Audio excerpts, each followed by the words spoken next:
welcome to the Valve Bounce for another edition of our F1 coverage. And today, he's back.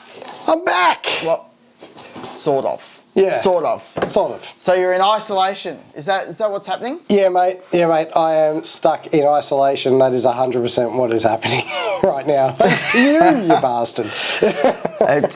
Yeah, okay. I'll take that one. Mind you, like, as a solid tripper, as a dad, I just, like, kept going through it. But no, little old soft Steve just had to take some time off. And, but anyhow, I got through it. I was fine. Well, one could say that I was just considerate, mate. That would be the more appropriate response, actually. Yeah, absolutely. Well, welcome back. And thank you. Yeah, we're going to do a Vegas wrap-up and then a little prediction and a little talking point about Abu Dhabi. So let's kick off with with Vegas. And Viva let's just say Las Vegas. Sorry. Yeah, Viva Las Vegas, baby. What about how much I overhyped, but also everybody else overhyped the weather? I mean, it was just like the least impactful part of that whole weekend. There was so much going on, but why don't we kick it off with your thoughts on the opening ceremony? Well, mate, before I get to the opening ceremony, because I did watch last week's episode, just so you know, and I was really impressed with the commitment that you had. So thank you for doing that and carrying the whole show for us. But you're welcome. But on the ceremony front, the ceremony. Now look, I'm going to take this from my initial thought, and then after I watched it with my wife. So my initial thought when I was watching it live, I thought, oh man, this is cringeworthy. I just don't like it. It's not F1. It's just weird. What are we doing? And then I rewatched it with the wife, and the wife was sitting there going, it's actually a really good concert. And I do agree. I actually agree. I thought when I rewatched it, it was really well done. But is it F1? That's my question to you. Yeah, look, it was... my take was exactly the same, and I guess you wouldn't be the first bloke to sort of reevaluate things after speaking to their wives, that's for sure.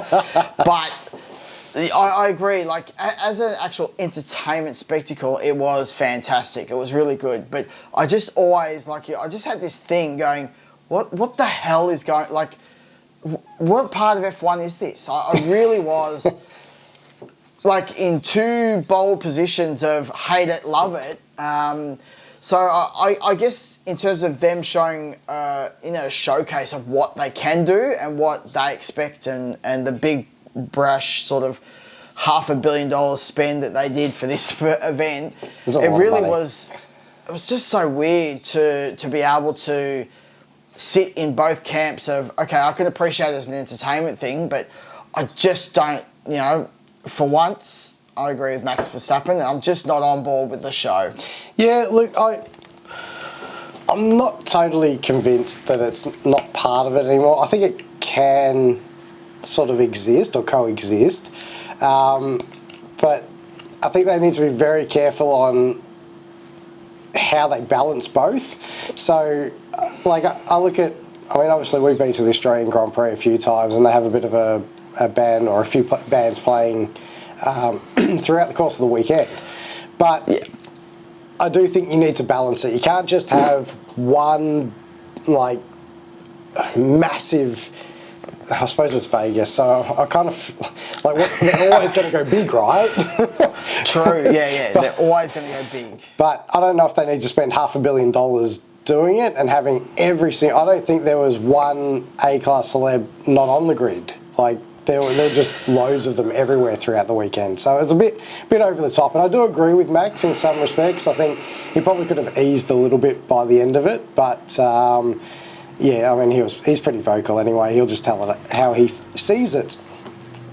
Yeah, 100%. He always will. And, yeah, I sort of feel sorry for any of the celebs who didn't turn up or weren't there because you're 100% right. It just felt like there was everybody. I can't imagine how many actual traditional normal fans might have actually been at the event because it was just jam-packed. It was. It really was. It was crazy. Absolutely crazy. So, but that's part of it. It's good to it was good to see. Like, the actual whole spectacle throughout the whole weekend, I thought anyway, was a resounding success. And the reason I say it was a resounding success is because I think the race was also a success.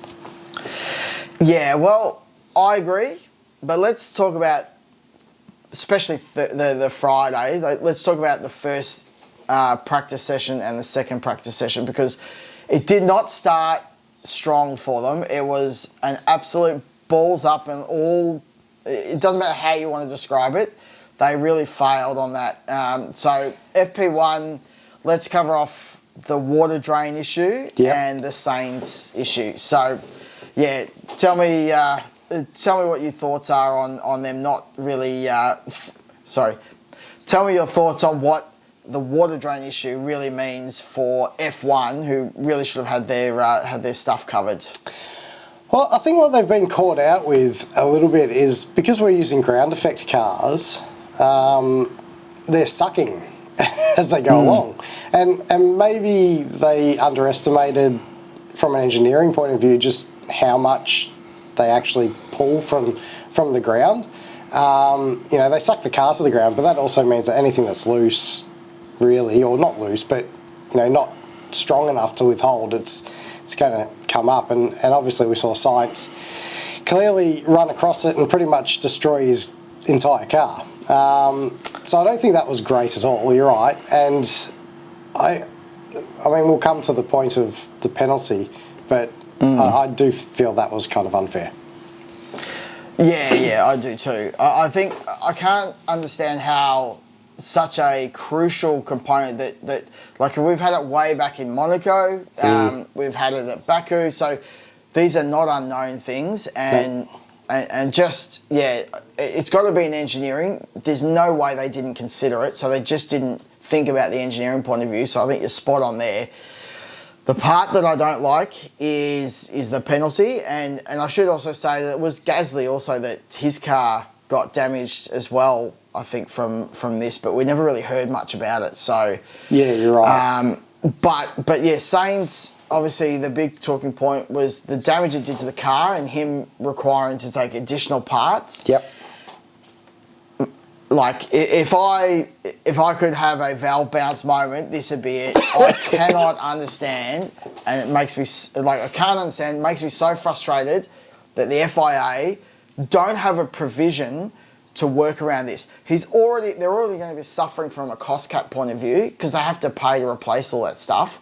Then they get a penalty point, grid penalty point. They have a grid penalty applied, which is ridiculous because it really is no fault of the teams. It is outside of everybody's control, and then it didn't matter who it was. Could have been Max, could have been whoever was going down that road at that point was going to be a victim. And the FIA need to, this is my call out, that they need to have a provision that talks to those points or the penalties that are applied for track issues. I just can't see how you can justify it in this modern world that they're not going to be exempt from those sort of penalties. Yeah, well, I do tend to agree, and I do see the FIA's positioning on it as well. If they'd allowed it, it could have opened a can of worms over the weekend, like not just the weekend, but moving forward with how teams would potentially use it against them. So they do definitely need to look at the rule book going forward and how that might be applied for any of these types of incidents, because you're right, it's not fair for Carlos and for Ferrari as a team. They definitely need to have a look at it. I think they have stated, I thought I read somewhere, and this could be wrong, but I thought I read somewhere that they did say they were going to have a look at it in the off-season. So let's hope that they do, and they write something into the rule book that just means that in these types of incidences where somebody out of no control of themselves or the teams don't get unfairly penalised for taking extra units that were damaged as a result. Yeah, I agree. I think if they can look at it, they were in a bit of a tough position where they couldn't do anything on that weekend. I definitely agree with that, but yeah, it just needs to be looked at. Even people who are talking about, well, that would be the FIA meddling in a championship, and I sort of feel like Ferrari's basically lost ground now. Okay, yes, they ended up catching up. They did the right thing. But imagine where Carlos might have ended up if he actually started where he qualified for the championship, and the track has denied him that opportunity. We'll never know what that outcome was, but people who talk about, I think I was listening to the race, and they did a great in-depth analysis of it all. But ultimately, they were talking about, well, if the FIA stood in, that would mean they're impacting on the championship. And I sort of view it as, well, the track has impacted on the championship for the construction championship already. So yeah, it's a tough one for the FIA, but they definitely, I think if they don't move to do something for next year, then yeah, I think there'd be a big loss for F1. Yeah, look, I'm probably not quite as strong, but I do agree. So it's definitely something they need to do. And I see what the race was saying, that it's a constructors, how it affects the constructors, but I also agree. Sainz should have been P2. Like, if he was started P2, we would have had a very different, well, I believe, we would have had a different outcome for that race, having two Ferraris and potentially two Red Bulls fighting for the win. So, because the strategy would have changed for the Ferrari team because they've got a rear gunner. Correct. Right? So, yeah. So whether that's Sainz or Leclerc doesn't matter. The point is that they have two cars to fight it out. So that's always better. Always better. Yeah. Well, I may as well keep going with being angry because if I was a person that had paid for just is it Thursday in America? It's hard because they're a day behind. Yes. I think it was a Thursday session. Yeah. So if I'd paid for a Thursday only ticket and FP2 was basically run with no spectators. Now, I understand they had to for insurance purposes. Yep. But goddamn, a $200 voucher for some F1 merch. Mate, that's I'm perfect, I'm not sure. I'm not going to cop that. I'd be writing big letters saying, "Give me some billions." Give me some billions. Okay, maybe not billions. But I just think $200 is not enough when the ticket prices were in the thousands of dollars, even for one day. I think it was somewhere in the order of $1,000 for one day, depending on where you're sitting. So, yeah, not a great outcome for the fans. Yeah, look, and I think what F1 needs to also remember is that the fans would have taken I know it was a later session, but they probably would have had to take time off from work. So they're not losing money, but they'll lose a little bit. And then they go there and nothing happens until 2:30 in the morning, and then they get kicked out at what, 2:15? I think that probably what needed to happen is a little bit better on the what's the word I'm looking for, Damo? That I can't communicate because I'm not communicating well. Let's communicate. How about that? A bit better communication from F1 to the fans at the track at that time, saying that after a certain point they will be asked to leave, and that way maybe we wouldn't have had the people being escorted, although something says to me that some people would have stuck around anyway. But yeah, look, it's not good look. Definitely wasn't a good look to start off that event anyway. So, but actually, before we even wind further forward from the practice session and that debacle, I want to talk about the worst thing over the weekend. The worst thing that I saw. Okay. Interesting, yep. And that was Netflix's F1 Cup, or what was it? Ooh. That was absolute crap. Well, based on your recommendation, I haven't even watched it or attempted it. You said you got partway or completed the first episode. I don't even know if you completed it, and you said this is just rubbish. It's not even an episode. It's like a full-on 2.5 hour golfing tournament, and it started off what I thought was going to be a bit of fun here, where they teed off and then they drove the carts really quickly, and the first person to putt in. I thought, this could be actually quite interesting if nobody gets injured. And then they turned up to, hole number 2, and it was just a general competition, general golfing comp. And that's the way it stayed. And I just snoozed. Sorry, I'm out. You lost me. I had some random people. It's like these random people that don't know anything about F1 or anything like that talking about crap to them. And it's just like, nah, look, I'm done. I'm out. I can't watch this. Telling Damo not to waste his time, and anybody else who will listen to me, I hope you didn't waste your time. So what I'm hearing from you is you're a bit over the entertainment side of F1 and get back to racing. So you do agree with Max? Yeah, look, if it had been entertaining, maybe. But it wasn't entertaining. Shots it was fired. shit. Netflix, you're out, mate. Nowhere. Yeah. Well, I mean, I've got my issues with Drive to Survive in terms of making it too much of an entertainment where radio calls and gear changes and vision don't line up. Like, for me, I don't like. What are you talking about? Yeah. Of course it lines up. It perfectly lines up every time. Perfectly. It's not Fast and Furious, mate. With like a 12-speed gearbox and, like they're going down gears on the straight and, communications from Grand Prix that's like 3 weeks in the future and, my favourite ones are when they show like pedal boxes and stuff and they're like, you got to drive faster, that's the call, and then suddenly they press the accelerator. I'm like, because they weren't flat before. Oh, what a classic, eh? All right, let's get back on track. Let's move on to the more positive side of the weekend, and let's start talking about the race. Give me your top of the line thoughts on what you thought about the race, mate.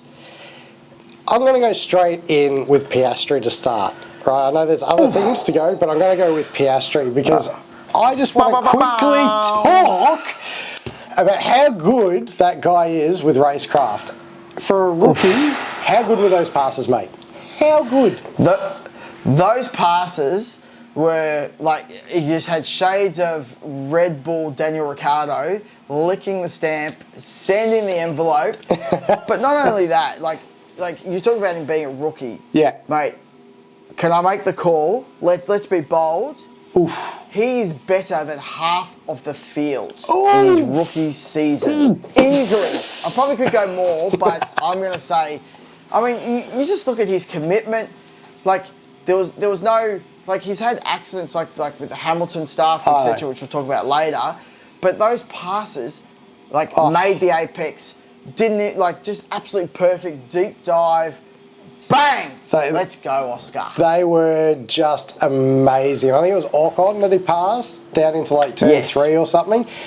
Whew, like that. He was in California breaking into Nevada into Las Vegas. He was so far behind. I know. And nailed it. Absolutely perfection. Hit the apex and just see you later, mate. It was sensational. Like, just I wish they got the strategy right at McLaren. I know it was a hard race because he had that impact with Hamilton, which was kind of half clumsy from both counterparts. I will just put that in there. But I still think they probably should have swapped him a little earlier onto those mediums and let him run home really strong, and he probably would have picked up a top 5 if they'd allowed it. Yeah, I think starting on the hards, they just the way the safety car periods, the virtual and the real safety car stuff happened. Just didn't work. But you could just see, and we've got a bit of a graph that McLaren shared on his on the way he trajectory through the Grand Prix. And just epic. So yeah, well done, Oscar. Absolutely, you could not have done anything more than what you did. And that's exactly it, right? So I mean, I know he's had probably a couple of quieter rounds of late and had a couple of incidents where he got caught up in, like in Brazil, where he got hit in the tail and so forth. But give him that car, like in a good spot, like it's reasonably balanced and it's ready to go. He is just, he's mental. His ability, on track to execute passes and battle some of even the top guys. I can't commend him enough. Like, he's just great to watch a rookie do what he's doing. So here. So, but yeah, so maybe moving on from that, maybe we'll talk about the first turn, Damo. Ooh, I think you had a great quote when we were sort of preparing for this, and it did give us shades of our history in go-karting. Yeah, well, for that first corner. You know, it's like an indoor track at a go-kart centre where you arrive and you sort of put your foot on the brake and suddenly the tail of the thing's just looping around. We've all been there. Alonso, can I just say, Alonso made a mistake. Oh, I know yeah. it's very hard to hear for a lot of people, but even the great Alonso, like, you know, the commentators were talking about, you know, oh, he got hit from behind. I'm like, I don't reckon he did. Nah. And then you see the replay and it's just like, Him and Sainz just got it all wrong, and at the moment that the cars broke the rear end, it was just like being on a go-kart track. It just, like, slippery concrete. See you later, mate. Yeah. We'll catch you next week. it was great to watch that, you know, kind of the whole field was sort of battling with that, you know, a track that was just there were no support categories running on it. There was, you know, obviously lack of running on that Thursday, so yeah, it was just a bit of a tough one for all of them. Definitely. But I guess, you know, based on that, we saw Max kind of push a little deep. Yes. What are your thoughts? What are your thoughts on the 5-second penalty and the lack of readdressing? I don't know about you, but 5-second penalties when you force someone off the track, and I know it wasn't intentional, so don't come at me, Verstappen lovers, right? But when you force someone off the track and you can't hold, like, your own position on track either, it has to be redressed. It's either addressed straight away or the penalty is drive-through, in my opinion, for ignoring. That's my personal opinion. What do you reckon? Well, I sort of half agree with you. So I think what I don't like is the 5-second penalty so early in the race, and from a car that's dominant too, it's a nothing. And so you can't apply a penalty because he's got a very competitive car and because it was at the start of the race. And that's why I think the redress has to happen, because if you're late in the game and a 5-second penalty, as you can see from others in the field later on, it does make an impact. And so you sort of feel like, okay, the penalty is applied and it's just. Yep. But so early on, I mean, it was effectively null and void at the start, and the team got to make that decision. Yeah. Excuse me, got to make the decision of, yep, let's just keep pressing on. We know we can cover that. So. And in what world does that happen? When does the team get to make a decision on their actual penalty? Yeah, well, I mean, when the FIA is in charge. Ooh, shots fired. Well, they're showing that continuously they're making these mistakes. Yeah. We've had numerous mistakes over the last few rounds that the FIA are just not handling properly. And, yeah, I agree. I think at the start of a Grand Prix, it's got to be redress, and that is, at least then, it makes you feel like, okay, he served some sort of penalty. Yeah, he's going to charge through. He's probably still going to win. Yeah. But, yeah, it's not like a null and void. Nah, that's it. I mean, look, we got a good race, like, because I think what you and I expected from that start again was that Max would just go and pull a 5-6 second gap and then come into the pits and it will be completely null and void. We were lucky in the sense that the Ferrari was, because of the colder conditions, were looking after its tyres so they could push and re-catch Max, and in this case, Leclerc actually got past him. So the fact that he managed to pass him and then make it somewhat difficult for him, I think was, you know, a good result. But I still don't think 5 seconds is enough. I think you have to redress then and there. If he passes him again, then that's fine, you know, let's go racing. That is racing, right? But I just 5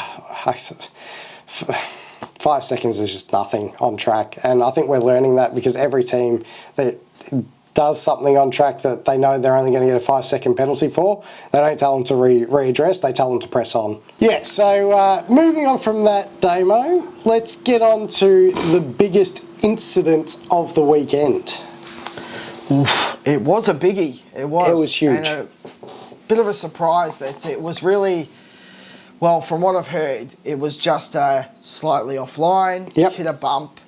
But, geez, the rotation on that, the speed, it was huge. Huge hit for Lando. And even, as I said, I rewatched everything with the wife. And when she saw it, her thought was, oof. You know, when the wife who likes crashes, you know, because it's entertainment, is like, oof, you know, it's a big one. Yeah. I think it was quite lucky. He had so much time, so it did end up washing off a lot of speed. Yeah, so it did. The initial impact was probably the worst part of it. Definitely. But I cringed when I saw the replay because I'm like, oh my God, Oscar, not again. It's like, he always hit his teammate. It was so close. It was the close. Thankfully, Oscar had not the Aussie luck this time. Not the Weber, the Weber luck, yeah. Because it was so close. When you saw the sparks in live, I was like, whoa, what's going on? But yeah, those replays of just watching the tail just go, and then there's just nothing Lando can do. Nobody's catching it. Nothing. Straight into the fence. So. Yeah, I'm glad he's okay. We haven't actually heard much from him, so I'm going with that he's pretty sore, and he's probably got an intensive rehab going on this week with everything, because we've obviously got Abu Dhabi this weekend. So hopefully we see him on the grid. There's been no discussion of him not being on the grid, so let's just go with he will be and that he's okay. And I hope he has a good race as well. You know, nothing like getting back on the horse and just going again. Yeah, I'm sure he will pull through. He was released from hospital. Everything's okay on that front. But, yeah, it was certainly a big one. Definitely huge.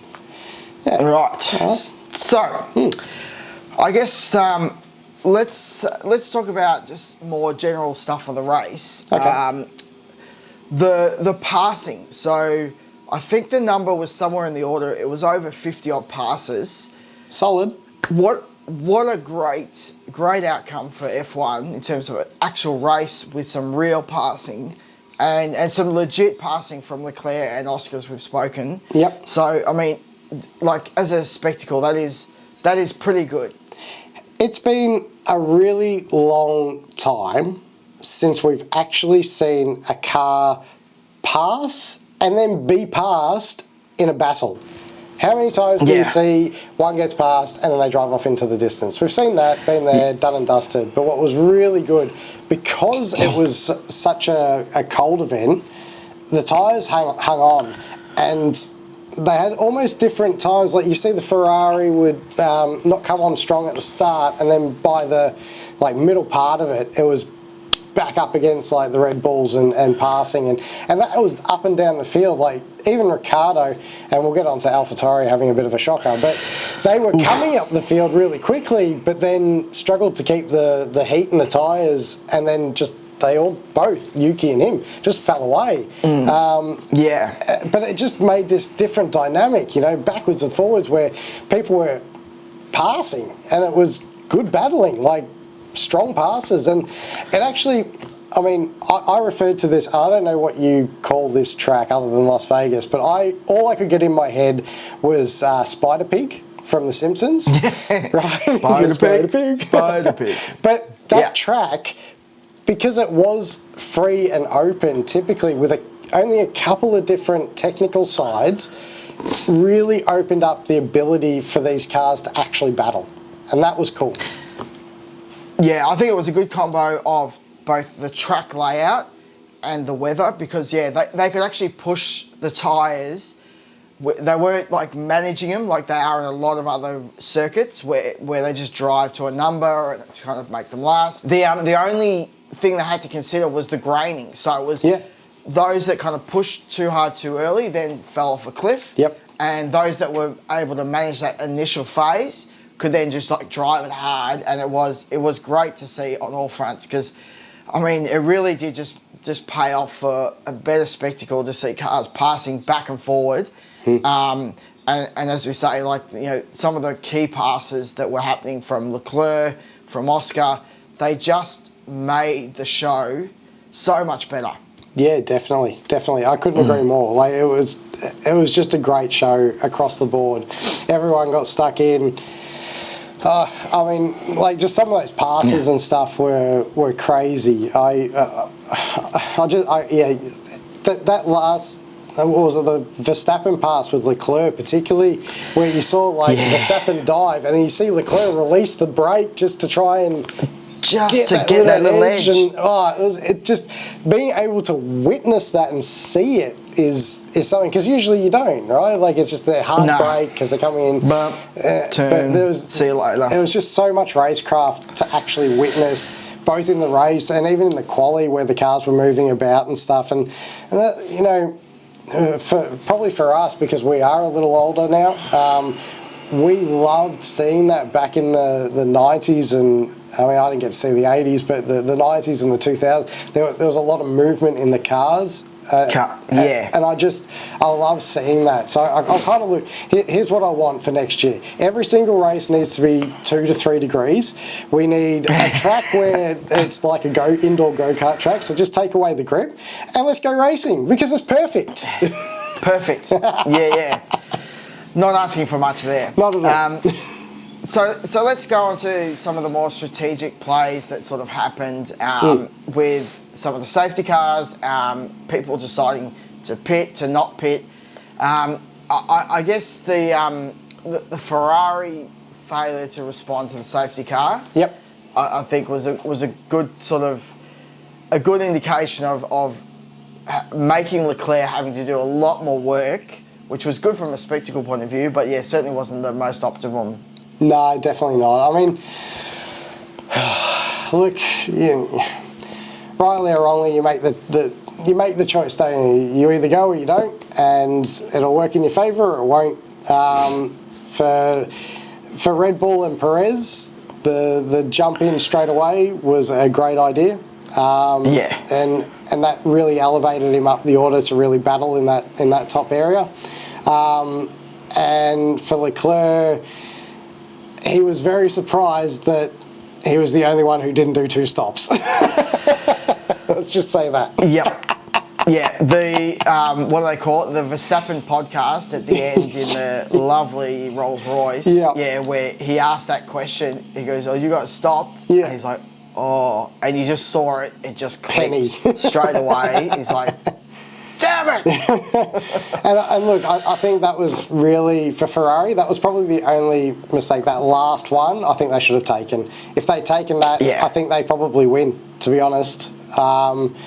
So it's, but who knows what the tyre allocation is per the team, how much they've used, and we always say, if they just did this, but sometimes that's not a possibility because the tyre allocation that they have remaining might not be good enough. But well, we're all experts on Monday. You know, we're the best engineers because we can see everything in hindsight. So it's a good call. They did what they thought was right. Still, you know, it was a great drive from Leclerc as well. So, you know, he definitely maximised, apart from that one small mistake that he made. Yeah. You know, that was really the only blemish from a Ferrari point of view. I mean, he did get it back, And how good did he get that back? Like, just send it. Last lap. That was awesome. That was like, I'm coming through, or we're having an accident. And I feel sorry for Perez because, like, he was talking about it afterwards. He goes, he was 0.7 back, so it was too far. And I'm just like, oh my God, of all the things to think, that was not right. Because that corner just delivered every time. It did. For those that could maximise their braking performance, like Leclerc, and just sent it from way back again and absolutely nailed the apex. I reckon that's the difference between a Leclerc, a Piastri, you know, like their ability to really find that edge to get past people is is amazing, and that's why, I mean, for me personally, why I'm so excited for Piastri in the future is just to see what he can do when that car is bang on and he is used to F1, because that'll be just mega. But yeah, they were really, really cool. But let's talk about the other end a little bit. I know we sort of touched on AlphaTauri a little. Yeah. What went wrong? Do we know? Well, I don't actually think we have a really clear-cut answer. The drivers didn't really provide that much insight. No. I think part of it had to be the tyre, the grading portion, because they fell away. I think that must have been a component of it. But I really struggled to see that there were certain points where the car looked, through the whole weekend, looked really good. Yep. And then it was just like chalk and cheese, where really good or really bad. And that was the only two parts of the AlphaTauri. So, I mean, in the race, they were slower than Haas, which is just unheard of. So I don't know what's going on there, but obviously they got a lot of work to do over the winter for them, and see what they can bring up. I think Abu Dhabi will suit them a little bit better, only because it's warmer weather and they seem to be a bit better on that front. But yeah, definitely I think weather plays a part in these cars. They are very sensitive, every single one of them. But yeah, it's scary. It's scary how they have gone from being almost a points consistent to see you later, mate. You're at the back of the grid. Yeah, it's pretty crazy, isn't it? And you know, the cars are super sensitive, so you're right that it just seems that, you know, if it's too hot, too cold, certain cars switch on, switch off, and yeah, clearly it just wasn't working the right way for them. No, that's it. So let's talk about some crashes. Oof. Okay, so we've touched on some of the key ones already, but your take on the Russell Verstappen little clumsy, whatever you want to call that. It was a mess. Yeah. So I feel like it was Verstappen's fault about 60%. Ooh. Okay, hot take. So for me personally, that area is always going to close down, right? So we talk about, for people who don't know, Damo and I used to race online, and there was a couple of guys we used to run with, and they used to call it the triangle of death. Yep. And Verstappen put himself in there. And I get it, you know, he was going for a move, but he was a really long way back at the time. And yes, he did eventually make it quite far down. But I don't blame George for for thinking that wasn't going to happen and not really checking. He should have. But I still think I kind of go, look, Max, you wait just a little bit and you passed without any contact at all. So for me, it's like a 60-40 split. I think Verstappen should have been a little bit more reserved in this instant. And I think the 40% is on George to make sure he's sort of spatially aware of what's going on. Because you surely know when a car is getting pretty close. Yeah, okay, so I'm not in that camp. I don't think it was Verstappen's fault. I also don't think that it should have been a penalty, right? Verstappen came from so far back. Yeah. It's understandable that George didn't realise. It is on George to be aware. Like, you've got a Red Bull behind you. You know, it's going to happen sometimes. But, I mean, how someone can dive from so far back, someone turn in, and, you know, there's this little bit of a, I don't know what you call it, a carbon fibre bloody shower. Explosion. Just crazy stuff going everywhere. But then, I was sort of like, okay, it's a bit of a racing incident. If that was turn one, lap one, would have been play on. And so, I don't know about the penalty, but I don't think it was, I don't think Verstappen was to blame. I think it was both of them. Yeah, I agree that it's more of a racing incident than it was an actual penalty. But I do feel that if I was going to portion the blame one way or the other, that's where I'd sit 60-40. And, you know, both of them will learn because they're both learning how often has Russell actually been in combat with Max and vice versa. So they'll both learn how to actually race each other going forward, and those types of hiccups will probably not happen. Kind of like the Piastri Hamilton one, Damo. Yeah, well, good segue to that, and that was exactly, in my mind, a very similar situation. I think Hamilton just pushed a bit too wide, didn't give enough space. Oscar kind of was on the outside. He had a bit more room, but that would have really screwed him for the next corner. So he was just trying to stay enough to give Hamilton room, and Hamilton just squeezed a bit over. So it was just sort of like one of those things that happened. It is. Massive shame in terms of the result for both of them, the outcome, I should say. But yeah. Yeah, well, that's it. I mean, like, obviously, that all results over the weekend as Perez getting P2 in the championship really stemming from that. Whether Hamilton could have gotten up the grid or not, we won't know. But look, in terms of the actual incident itself, again, it's a racing incident. And you're right, Oscar tried to stay as out of the way as he possibly could. The only thing he could have done is relinquished it earlier, really, if that was the case, and try and battle to the next section of the track. But, you know, he chose to hold the line, or he didn't expect Hamilton to go down the inside and got hung out to dry. Either way, it's a learning progress for both of them as they learn to race each other, because we've got a lot of guys who haven't really actually fought each other on track when you think about it. I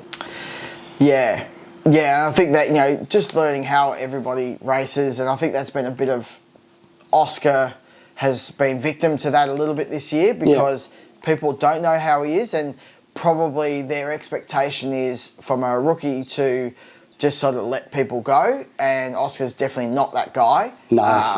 You don't win all your leading categories by being someone that just lets go when you get to Formula One. He's a polite guy off the track, that's all I'm saying. He's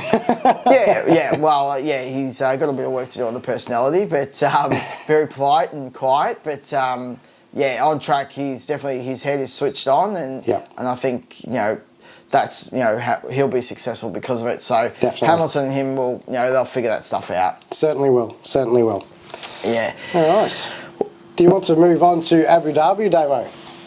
Well, I think it's probably a good thing. Before we do that, we might just cover off our fantastic predictions. I don't even remember. You're gonna have to help me out here. Or hey, no, I can see them. You've put them in.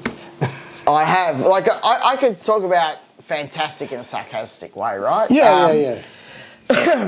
So I had Paul, I had Max, and then I had Lando and Alonso.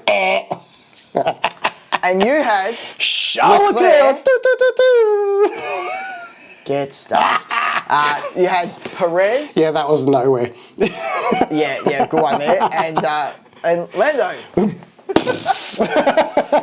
So you got 1 out of 3, so not too bad on that front. Just now, on if that, I can actually really quickly, just on that. Yeah.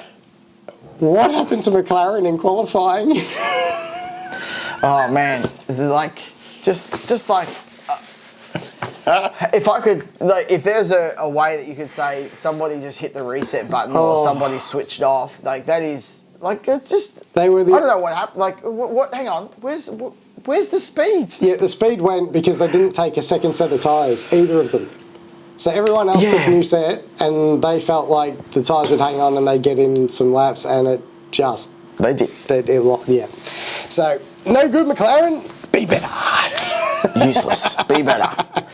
But yeah, back to the predictions. Right, speaking of being better, let's... I'm going to call it the 2 out of 3 ain't bad. So I'm going to take the victory on this one. So I had Max, Lando, and Perez. Yeah, not bad. And you had Max, of course, like we do. But then you had Lando and Charles. I did too. And then you had Charles. Yes. So I got 2 out of 3. I think... And you kind of got 1.5 if we give you the... Leclerc got in the top 3, but not where you had him. In terms of predictions, mate, I think we're doing better than we did the week before, if I remember correctly. So we're in the right trend. Well, I think if you could pair, my predictions are sort of like this. You've had a couple of good ones, but yeah, certainly not. So yeah, it wasn't the greatest, but we'll just keep trying to get these things right. That's exactly it, mate. That's exactly it. So yes, let's move on to Abu Dhabi, and just quickly, there has been nothing, absolutely nada, zip from F1, from some of the reporting agencies out there. It is dead as a doormouse. What? Are you saying there's a race this weekend? Well, apparently so. Like it's Wednesday, our time, okay? And like, there's been nothing. And I think they're just exhausted. I think F1's had enough. It's the last round. I think the media have had enough. They'll probably ramp up sort of probably our time tomorrow, like a Thursday. I think it'll all kick off. But yeah, it's been very quiet. So we'll just try and tackle with what we've got, and really for me, just focus on some of the championship battles that we've got there for the constructors mainly. Yeah, well, I mean, obviously the championship for 1 and 2 is run and done, isn't it? And I'd say Hamilton will bring home third as well, so there's not much to really watch on the driver frontage, but there is a little bit on the team frontage, so why don't you run through it? Yeah, so let's quickly let's talk through the main battles, which I think are Merc and Ferrari, where there's 4 points difference, and McLaren and Aston, where there's 11 points difference. So close. There is a little bit of a battle. There's like Williams on 28 points. We've got AlphaTauri on 21 points, and even maybe Alfa Romeo on 16, who, if they have a really good weekend, those could jump a little bit, which could mean, a fair chunk of dollars for them. But yeah, the main ones being so close, it's really going to see how well Ferrari can do the whole weekend versus Merc, and then McLaren and Aston. So what are your thoughts? Who do you think's going to take the chocolates? Look, it's going to be an interesting one, and I think Abu Dhabi is probably going to favour the Mercs over the Ferrari. Just it's a little bit hotter. Ferrari's probably going to chew through its tyres a little bit more. So I can't help but feel that Merc will take home that P2 in the constructors. As for the McLaren-Aston battle, I really struggle to see Aston overcoming McLaren, only because even if Alonso gets up there, Stroll's nowhere. So realistically, both those McLarens will probably come home with points on the weekend at the very least, and I can't see them not picking up that P4 in the constructors' title. As for the Williams v AlphaTauri, that's actually quite interesting, I think, going into the weekend. This circuit is fast, but I don't think it's quite what Williams want. And AlphaTauri should theoretically be quicker, and with Yuki and Daniel really tussling it out on track in terms of trying to show who has more speed at the moment, I kind of feel like if they can just, pick up 7th, 8th each, that'd be enough, wouldn't it? Yeah. Well, there's 7 points between them, so it would probably require either one of them to have a really great event, or for two of them to pick up those tail end sort of 7th, 8th, and for Williams to not score any points. So it is a bit of a, I guess we need to see how they'll perform on the weekend, but I think AlphaTauri will get closer. I don't think they'll get there.